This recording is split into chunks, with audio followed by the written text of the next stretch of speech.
Apprendre à conduire te fait découvrir le monde d'une toute nouvelle façon, avec un incroyable sentiment de liberté. Mais cette liberté s'accompagne aussi d'une responsabilité, savoir comment circuler sur la route et être prêt à faire face à toutes sortes d'imprévus. Tu sais lesquels ? Découvrons-le ensemble. Numéro 7. Faire attention aux angles morts. Quand tu conduis une voiture, que tu sois sur une autoroute bondée ou dans une rue déserte, les angles morts sont un problème bien réel. Un des angles morts les plus fréquents se trouve derrière toi du côté droit. Ton rétroviseur latéral droit, ainsi que ton rétroviseur central, a du mal à voir au-delà du coin arrière de ta voiture. Il est donc facile de rater une voiture sur ta droite, juste derrière toi. Lorsque tu changes de voie sur la droite, tu peux même rentrer dans une autre voiture si tu ne fais pas attention à regarder un peu plus loin, par-dessus ton épaule droite. Beaucoup de gens ont leur rétroviseur extérieur réglé de telle sorte que les angles morts sont encore plus problématiques qu'ils ne devraient l'être. Pour réduire les angles morts, voici une astuce simple.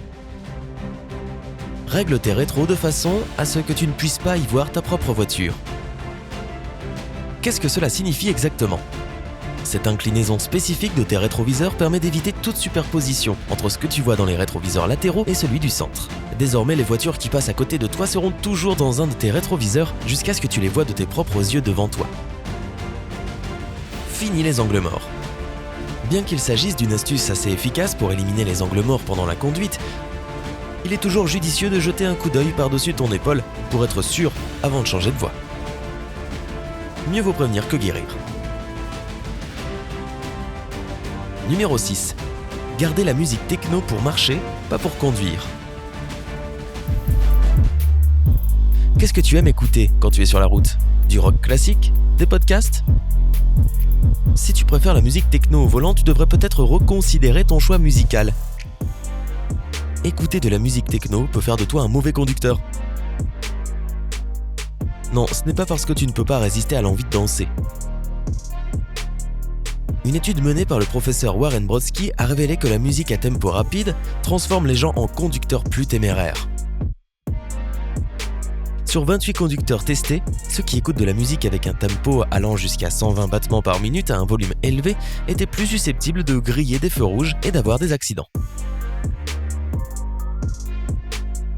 Alors, même si ce n'est peut-être pas aussi amusant de faire la route en écoutant Mozart lors de ton prochain voyage, c'est peut-être un choix plus sûr. Si tu choisis d'écouter de la musique à un rythme rapide pendant que tu conduis, essaie au moins de ne pas faire exploser le volume. Veille à rester concentré sur ce qui est devant toi. Numéro 5. Régler le rétroviseur intérieur la nuit. Tu savais que ton rétroviseur central a un mode nuit ? Ouais, moi non plus. Beaucoup de gens ne connaissent pas cette caractéristique cachée. Et même si cela ne semble pas si important que ça, ce système peut garantir ta sécurité lorsque tu conduis la nuit. Ce petit réglage améliore la visibilité des phares derrière toi. Pour voir si le rétroviseur de ta voiture possède ce mode nocturne, incline simplement la petite languette sous le rétroviseur vers l'arrière. Facile, n'est-ce pas ? N'oublie pas de la réajuster quand tu conduis le lendemain.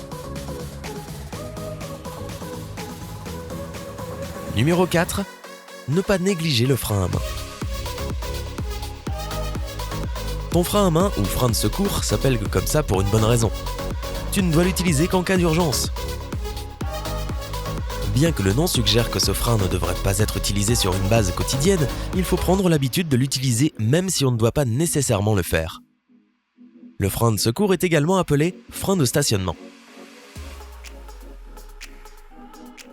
Tu devrais l'utiliser plus souvent parce que les câbles d'acier auxquels il est relié peuvent rouiller avec le temps lorsqu'il n'est pas employé. Quand tu en as vraiment besoin sur une pente raide, il peut se coincer et ne pas fonctionner correctement. Et cela peut mener à un autre type de désagréable situation d'urgence, on t'aura prévenu. Numéro 3. Respecter la réglementation concernant l'usage du klaxon. Même si tu es un conducteur courtois, on t'a probablement déjà klaxonné sur la route. Ou peut-être que c'est toi qui as klaxonné quelqu'un d'autre. Mais pourquoi les gens ne mettent pas leur clignotant quand ils changent de voie ? Quoi qu'il en soit, que quelqu'un se trouve sur ton chemin ou qu'il conduise de façon incroyablement imprudente, une montée soudaine de colère pourrait bien te donner une folle envie de te jeter sur ton klaxon.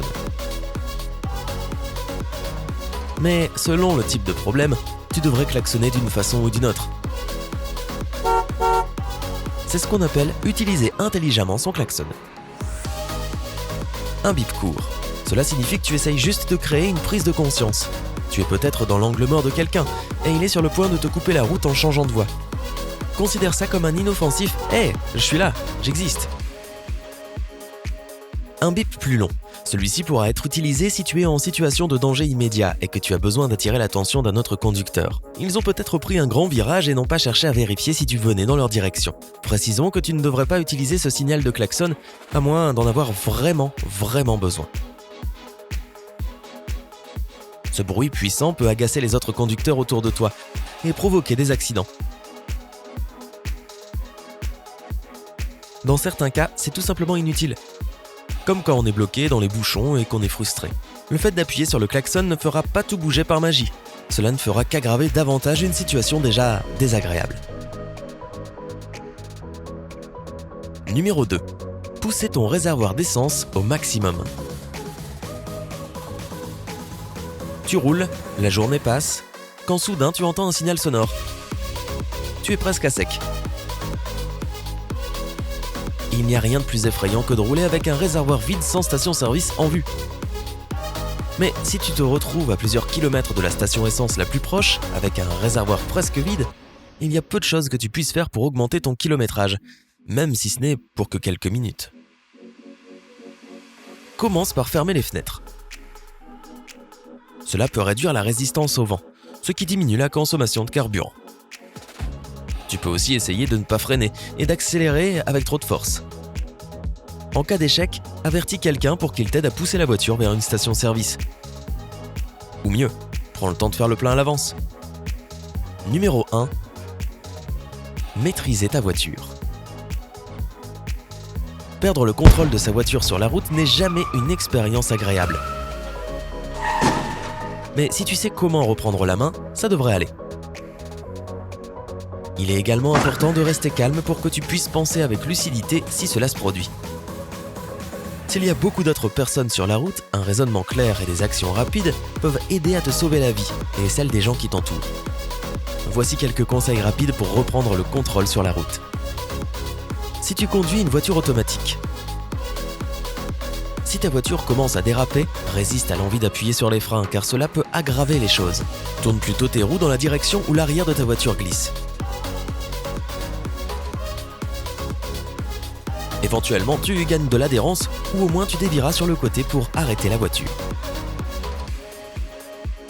Si tu conduis une voiture manuelle, ne pile pas.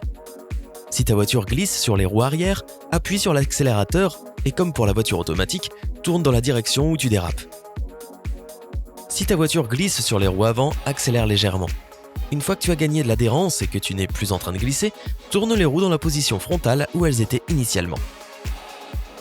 Si tu ne le fais pas, tu pourrais à nouveau déraper. Comme dans la plupart des situations de la vie courante, il faut faire preuve de bon sens en conduisant. Même si tu ne connais pas tous les trucs et astuces du manuel de conduite, la sécurité au volant dépend beaucoup de la conscience de ce qui t'entoure et de ton raisonnement logique. Avis à tous, conduisez prudemment. Quel est le meilleur conseil de conduite que tu aies appris à l'auto-école ? Dis-le nous dans les commentaires. N'oublie pas de liker cette vidéo, de la partager avec tes amis et de cliquer sur s'abonner. Reste connecté sur Sympa.